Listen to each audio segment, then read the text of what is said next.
L'un des premiers et déterminants succès de la visite du président Alpha Condé en Chine est la relance du géant projet minier d'exploitation du fer du mont Simandou.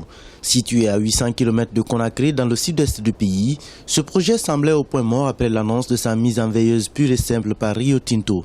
C'est désormais officiel, Chainalco prend la totalité des parts du géant anglo-saxon. Nous sommes très riches en matières premières. Vous savez que nous avons le minerai de fer le plus riche au monde. Malheureusement, Rio Tinto a gelé notre mine pour mettre en valeur leur mine. Aujourd'hui, grâce à l'accord avec Chainalco, nous pouvons avoir l'espoir que Simandou va démarrer. Donc, dans l'accord stratégique, la Chine a les moyens financiers de la technologie. La Chine va nous accompagner pour les infrastructures routières. Vous savez comment les rues de la Guinée sont dégradées aujourd'hui, que ce soit Conakry ou la route Koya, Daboula, etc. La route Kankan-Mandiana, la route Beila-Kankan, etc.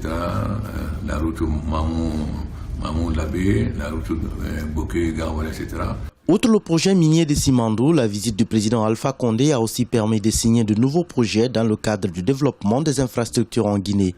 Parmi ces accords figurent l'extension du port de Conakry, la construction d'infrastructures routières et ferroviaires, la construction d'aéroports ainsi que le renforcement de la production énergétique. Dans l'accord stratégique, la Chine va nous accompagner pour les infrastructures routières, mais aussi ferroviaires, le chemin de fer Conakry, Kankan, Bamako, sur le port de Conakry.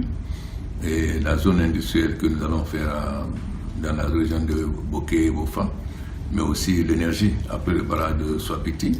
Nous allons faire le barrage de Koukouramba et d'autres barrages ainsi que l'énergie solaire. La Chine va nous accompagner dans l'agriculture en nous fournissant des semences améliorées, en nous accompagnant pour l'aménagement.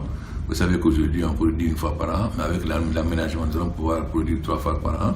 Et la Guinée va enfin devenir le grenier de l'Afrique de l'Ouest comme pendant la période coloniale c'était prévu. L'amélioration de la desserte en eau potable dans la capitale guinéenne était aussi au menu des débats. Des entreprises chinoises vont investir le domaine de l'hydraulique villageoise avec en perspective la construction de 15 000 forages à travers le pays. L'agriculture, l'industrie ont aussi été abordées, une visite qualifiée de fructueuse par les officiels guinéens.